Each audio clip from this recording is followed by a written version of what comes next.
Hello there and welcome to our January Community Masterclass. I hope you're enjoying a fabulous start to 2018 and that you may have some amazing plans for things you're going to create in your gardens and grow through the coming months and throughout the year. Now, this masterclass is about how to update your garden beds. And this was a topic that was chosen through our little poll on our community homepage. So if you want to have your vote or cast a vote for what our masterclass topics are each month, make sure you jump in there and have a look. You will be able to find the current month's little voting poll on our homepage right now. Jump in and choose the topic of your choice, and that may be the topic that I'll choose for the month's masterclass. So today I'm going to chat to you and just share a few just really simple ways to update your garden beds coming into the next season. Now, being January, we'll be getting ready to grow through February, but think about the next season that's starting in March. Now, March around the world is autumn and spring. So it's two of the, say, highly productive growing seasons throughout the world we're coming into. So now's a really good time to revamp your existing garden beds after either going through winter and the really cold, frosty months where you may not have even been able to grow anything over the last few months, or you've experienced summer and maybe the heat and the excessive rain if you've received it, or it's been very hot and dry. Maybe the soil is quite poor quality and your garden beds just need a little revamp ready for the next growing season. So I'm going to share with you some really simple methods. This is exactly what I do to upgrade my garden beds ready for each season. Now, I do these steps twice a year, more if needed, but I generally do it twice a year when we come out of the warm season, which in Australia we're coming out of that now, and heading into the cool season, ready to grow my cool crops. And then I also do that coming out of the cool season, so coming out of winter, and to prepare my gardens for spring. So here where I live in Queensland in Australia, we do that twice a year. You might find that you need to do that more than twice a year. You might like to do this every season. It's totally up to you depending on your gardens and how the soil levels are and the soil quality of the gardens is. But we're just going to cover a few basic steps today, really simple methods, and you'll be able to prepare your gardens ready to grow right through the next season. Okay, so today we're going to have a look at when to update your gardens, preparing the existing soil that you already have in your garden beds, some simple methods to top up those soil levels, and when to start planting. Okay, so when to update your gardens. These are the different times that I'll do this, and most gardeners do as well, at the start of a new growing season. So we're coming into a new growing season very soon. You might like to start preparing your garden beds now over the next few weeks, ready to start growing over the next month or so. Also do this when the soil level in the gardens drop. Now this generally happens if you're building no-dig gardens. You'll notice after say 3 to 6 months that soil level is dropping quite dramatically. I guess it's because all the ingredients are breaking down, and when a new no-dig garden is built, all the ingredients are really light and fluffy, and there's some big chunky bits in there and all those lovely layers. But over time, as the microorganisms in the soil help to break down all those ingredients that you've put in, it all breaks down into very small particles, and then the air is less, and generally the moisture is a little bit less, and the level will sink down. So that's a really good time before planting anything new into those gardens is top up that height to get it back to the top of the garden bed. And you can see in the photo there, that's my gardens. That's how a couple of them are looking at the moment. So you can see the level has dropped down quite a lot there. That's about 30 centimetres there from the top of the garden beds. So I need to build up those layers before I even consider planting anything in there for the next season. You might also like to update your gardens when the soil needs invigorating. So if the soil is really poor quality, it might be very dry or very compact or even really soaking wet if you've had some really heavy rains. You might like to top up the garden beds and improve the soil just by adding new ingredients onto the top, which will really improve that poor soil that's already in your garden. And the wonderful thing with doing this is even if you've got the worst soil in your garden beds and you look at it and think, I could not possibly grow anything in this, just by following these simple methods I'm going to show you, what you actually do by adding fresh ingredients on top with the processing that the microorganisms do in the soil, they will help to invigorate the existing soil you have. So you end up with one really deep layer of beautiful, healthy soil. And all you need to do is just follow the steps I'm going to show you and add your fresh ingredients directly onto the top of existing soil. No digging required. I love it. I love it. It's one of my favorite ways to garden is by building everything up and letting all those little microorganisms do all the hard work for me. Also, you might want to update your gardens if you've done some heavy weeding. So if your garden beds have been full of weeds and you've gone through and removed them by hand, or you've followed my sheet mulching method where you've covered your weeds in old newspaper or some cardboard or some cotton bed sheets, then you want to top up the gardens ready for growing. Okay. Here's a shot of one of my garden beds. Now, I do my composting, as you know, through my in-garden compost method. You've got plenty of information on how to follow that. So my compost bins sit directly into my garden beds. Now, you can see there's some old rocket growing, a little bit of silver beet, and some leftover broccoli that was ages ago that I still didn't get a chance to clear out of this bed during summer. I know. Bit slack. I have been a little bit busy and it's been extremely hot here, so this particular garden bed is very neglected. But I know by following these methods, and once I empty that compost out into the garden bed, I'll set up a new compost bin at the end of this bed. The soil will be back to beautiful condition, and in a couple of weeks it'll be ready for me to plant in. So I'm not overly worried about this at all. It's actually a process that I enjoy, and I know in no time at all I'm going to be growing my autumn crops in this bed right through autumn and winter. So also think about a really good way of improving your soil and keeping it improved throughout the season is by having the in-garden compost system, because as you're adding all your food scraps to that regularly, you're improving the soil as you are growing your plants. So even if you're not topping it up regularly, every couple of months, you've still got that compost in there to feed the soil while you're growing your seasonal crops, which I think is fabulous as well. Okay, we need to, for preparing the existing soil, you need to top the soil up. So I've got just some really simple steps. So let's look at these simple steps for you to follow. Chop and drop any unwanted plants. So chop and drop is a term that we use in permaculture and also in sustainable gardening. It just means that any plants that are left over from the previous season that you don't want, you chop them off at ground level. So leave the roots in there, because the roots will die and break down, will actually help to feed the soil as well. So you don't even need to pull out your plants by the roots unless you think the roots might be invasive, or they might be something that is a root crop and you want to get it out before the next season. Other than that, things like leafy greens and most of your crops like tomatoes, you just chop those off at ground level.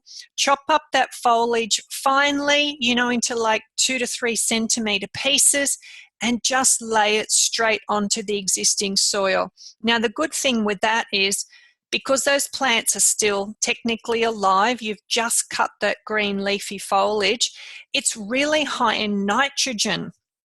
And nitrogen is used to improve soil. So if you've got lots of little plants around the garden, don't cut them up and put them in the compost or into the garbage bin. Chop them up and lay them over the soil, and then you'll add your next layer of ingredients on top of that.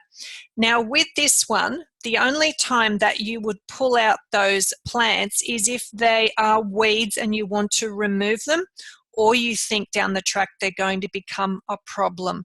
So if you have any weeds growing in the garden, especially if they're flowered and gone to seed, you would want to hand remove those. Pull those out and treat them as you normally would when you're removing weeds.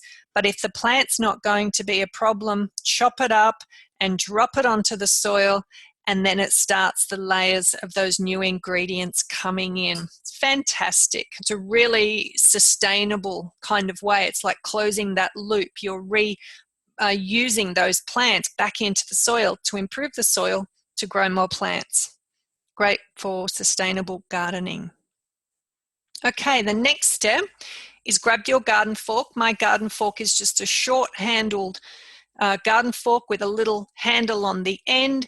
You want to loosen about the top 20 centimeters of the soil with your garden fork. Now you can see I've just pushed the garden fork directly into the soil, and all I've done is I've rocked the garden fork backwards and forwards to loosen up the soil.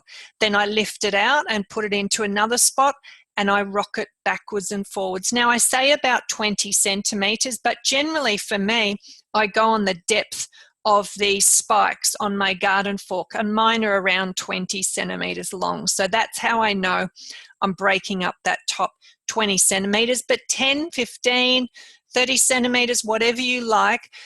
But this is a really good way of doing it without damaging the soil. Now, you may have heard me talk about the soil being quite a fragile system with all the earthworms and microorganisms that live in the soil.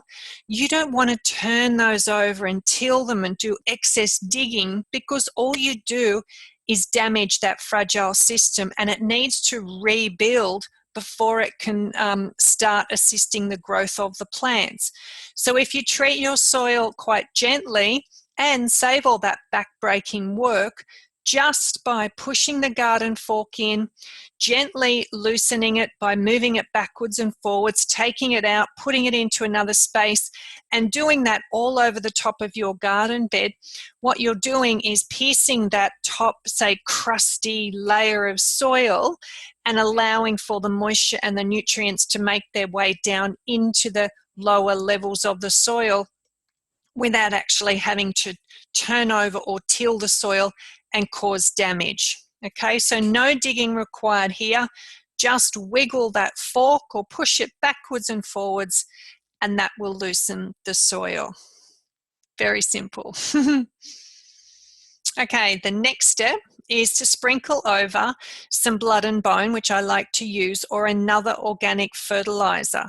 Now, the good thing with putting some fertilizer, especially blood and bone, on at this stage, it means those nutrients and all those ingredients are going to make their way into the lower levels of soil of the poor quality soil and start to improve it straight away.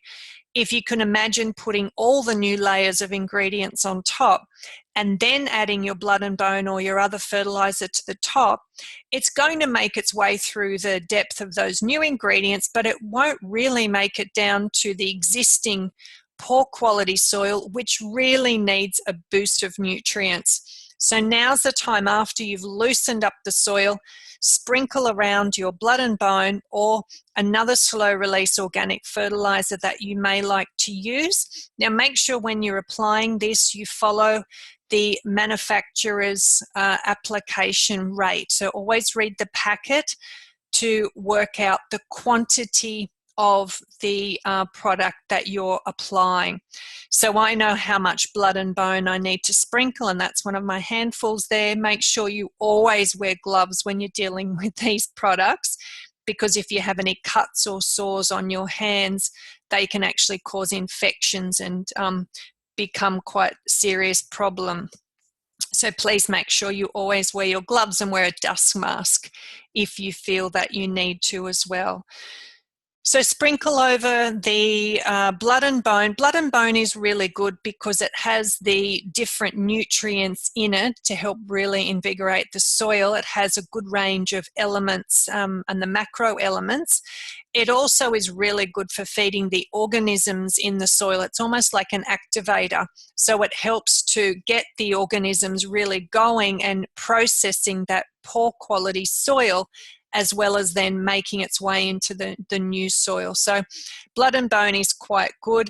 Depends if you like to use it. Some people that are vegan choose not to use it because it is an animal byproduct.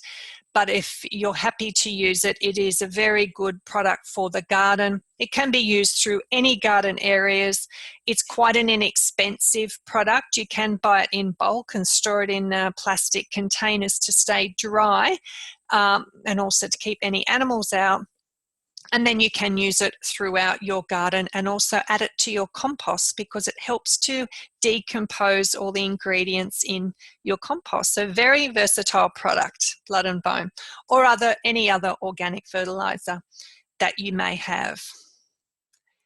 Next step is to apply a deep soaking of water. Now when I say a deep soaking, because you've put the garden fork in and just gently loosened up that top layer of soil, any water now will penetrate deep down into those existing soil layers, and you want that really wet. And again, like I mentioned before with the fertilizer, if you were to put new ingredients on the top and then put your sprinkler on or hose it, the water is really not going to make its way down to the existing soil, which is the part of the garden soil that really needs improving is the old stuff that's already there.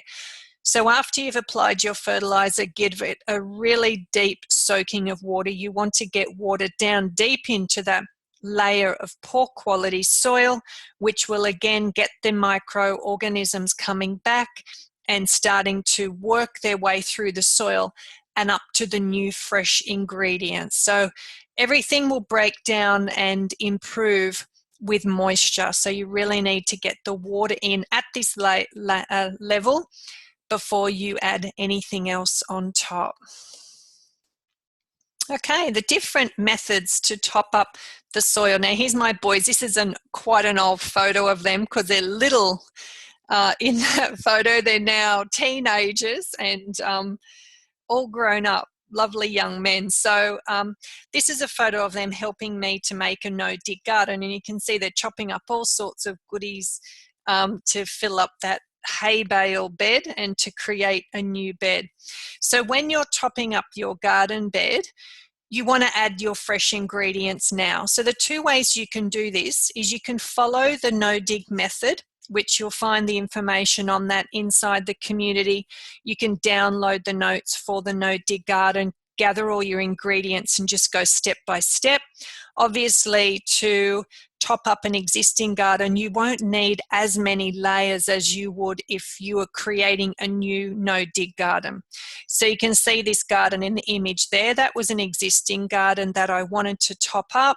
So I just added a couple of layers of the no-dig ingredients, my carbon, my nitrogen, some activators, some water, excuse me, and that would help to top it back up to the level I wanted. Now, if you find creating the no-dig garden is difficult to do, or you can't access the ingredients, or you are growing in a small space and it's easier for you to head out and get the soil, just make sure that you top it up with a premium garden soil, the best quality garden soil that you can purchase, and wherever you're buying it from, Ask the staff if they can show you the premium or the high quality soil and let them know it's for growing food in, because there usually is added ingredients to that soil. You don't just want a basic landscape soil or a topsoil or something like that in your veggie garden. You want the premium mix. You want the good stuff. So make sure that you can get the best soil that you can buy.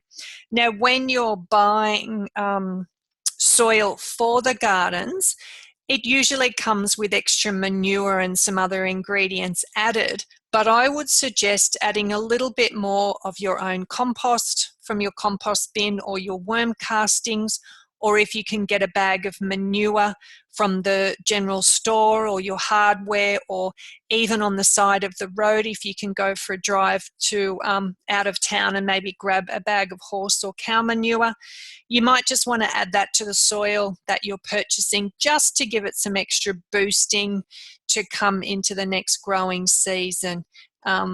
If I'm purchasing soil, I always just add a little bit more of my own ingredients that I know work really well, just to help add some extra nutrients and organic ingredients to that purchased soil.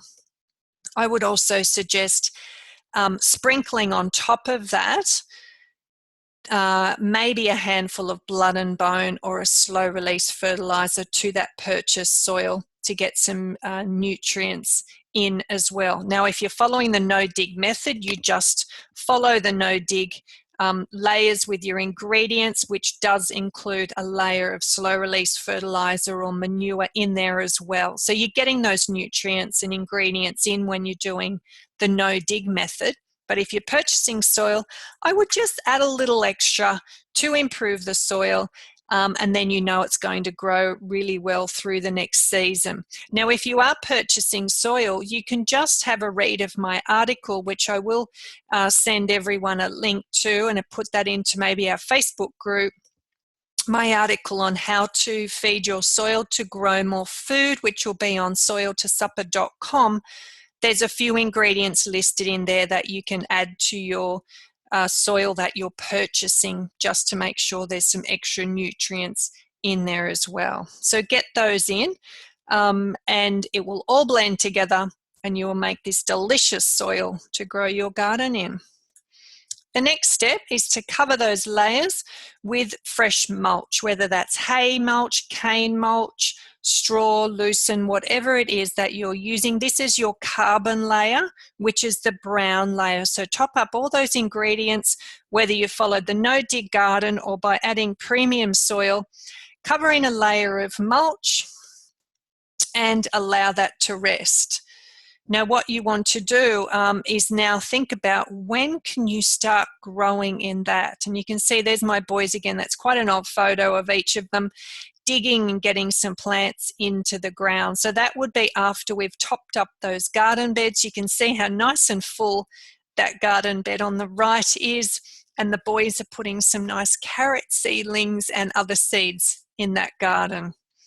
Now, you want to leave those ingredients, once you've done your topping up, leave all the ingredients to rest for about 2 to 4 weeks. Now, this will depend on the method that you've applied. If you followed a no-dig method, make sure you keep watering it once or twice a week, because you need to keep those ingredients damp for them to decompose, okay? And you would probably want to wait about 4 weeks before you start planting into those ingredients, because like what happens in the compost bins, those ingredients will heat up, they will get very hot, and if you're putting your little seedlings in there, it's likely that the roots of those little plants will burn and the plants could die. So I would give it a little bit of time and ensure that you only grow above ground crops in those first couple of months. Okay, so that's for the no-dig method of topping up. If you're topping up the gardens with a premium soil and just adding some extra manure or some fertilizers, it'll be okay to plant in a week or two once everything is just settled in a little bit. So just remember, keep watering, keep those ingredients damp. That will help them break down and provide you with that lovely soil ready to grow your gardens. And here we are. Once those ingredients are ready, you can start enjoying growing your new crops. Now, I did say this is a really simple method.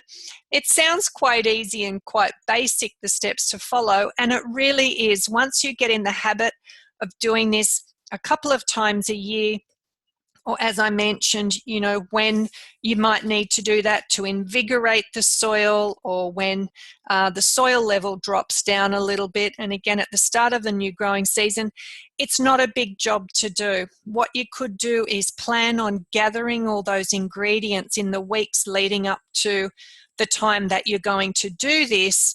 And then you've got everything there ready to go. You've got your mulch, you've got your carbon ingredients, you've got some manures and maybe some green clippings or prunings from the garden. You might cut the lawn and get the catcher, so you've got green lawn clippings, but you've got all your ingredients ready to go.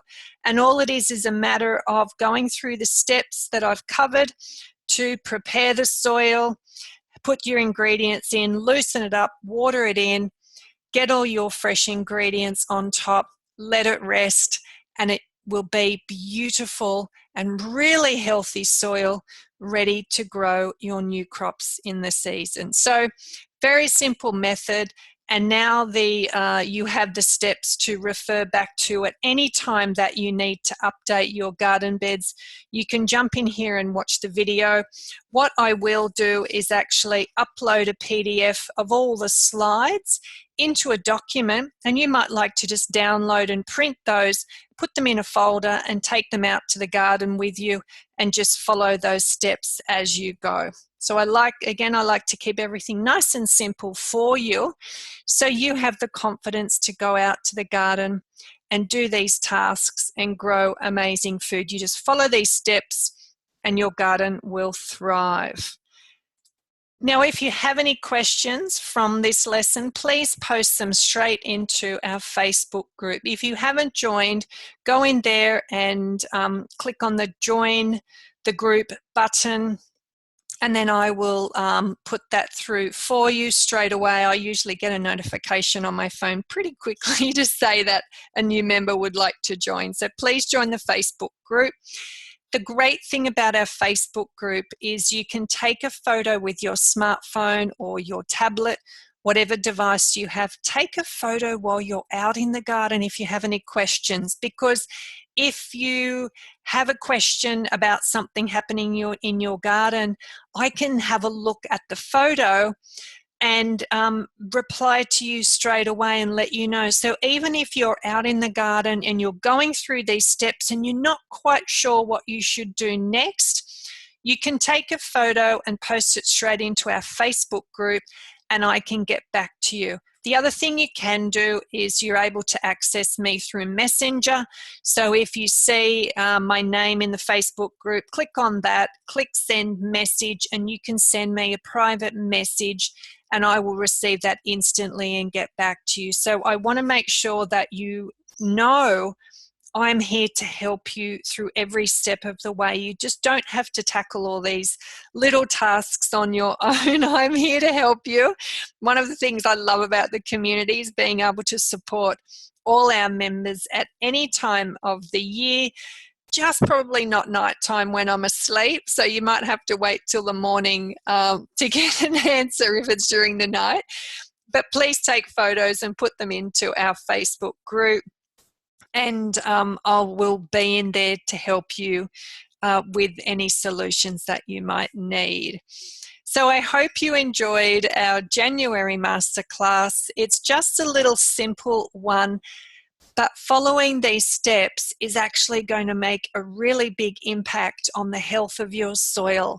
And you know I keep talking all the time about healthy soil equals healthy food equals healthy bodies. So if you start with a really good base of healthy soil, you're going to grow beautiful, healthy food through the coming season. And that's why we grow our own food. So it's healthy and delicious packed with nutrients.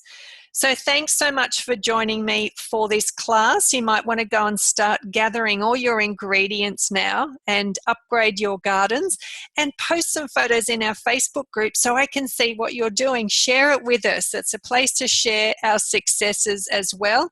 I need to upgrade my garden beds, so I'll be doing that in the next few days, and I'll post some photos in there to show you what I'm up to as well. So enjoy an amazing day, and I look forward to seeing you again very soon. Bye for now.